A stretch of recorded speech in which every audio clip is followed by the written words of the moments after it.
At a certain point, beliefs stop feeling like thoughts you have and start feeling like who you are. I am anxious. I'm not creative. I am bad at relationships. Identity-level beliefs are the most powerful and the most limiting. Challenging them feels threatening because it destabilizes the self-concept the brain relies on. Beliefs lose power when they're seen as patterns, not facts. Awareness creates distance. When you notice a thought repeating, you interrupt its automatic authority. The brain begins to separate observation from identification. This is something I think, not something I am. That distinction weakens the loop. Beliefs don't disappear through argument. They change through replacement. New thoughts must be repeated with consistency and emotional relevance. The brain doesn't need perfection, it needs evidence. Each repetition strengthens an alternative pathway. Over time, the old belief loses efficiency. The new one becomes easier to access. Changing beliefs takes time because they were built through time. The brain resists sudden rewiring. This isn't failure, it's biology.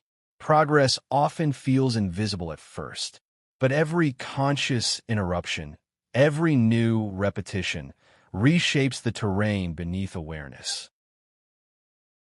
You are not your first thought or your most frequent one. Beliefs are habits of mind, built through repetition and reinforcement. And what was learned can be relearned. When you choose which thoughts you allow to repeat, you're not controlling your mind, you're training it. Slowly, quietly, and with more power than you realize.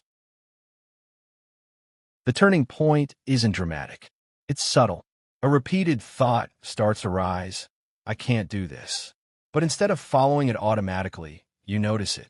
That pause changes everything. The brain is used to running scripts without supervision.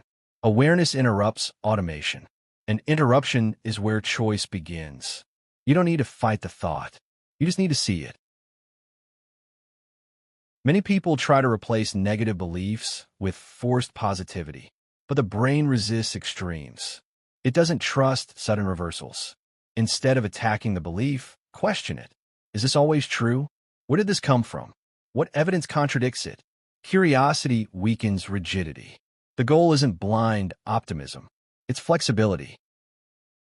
Beliefs don't collapse instantly. They erode gradually. One experience that contradicts the narrative. One moment of courage. One outcome that doesn't fit the old script. The brain updates through lived evidence, not slogans. Every small contradiction softens certainty. And certainty is what keeps limiting beliefs intact. Action reshapes belief faster than thought alone. When behavior changes, the brain must reconcile the inconsistency. If you believed you weren't capable, but you act anyway, the nervous system gathers new data. Identity adjusts to match repeated behavior. This is how confidence forms, not from affirmations, but from evidence. Repeated thoughts became beliefs because the brain learned through repetition. That same mechanism can work in your favor. The mind is not fixed, it is adaptable.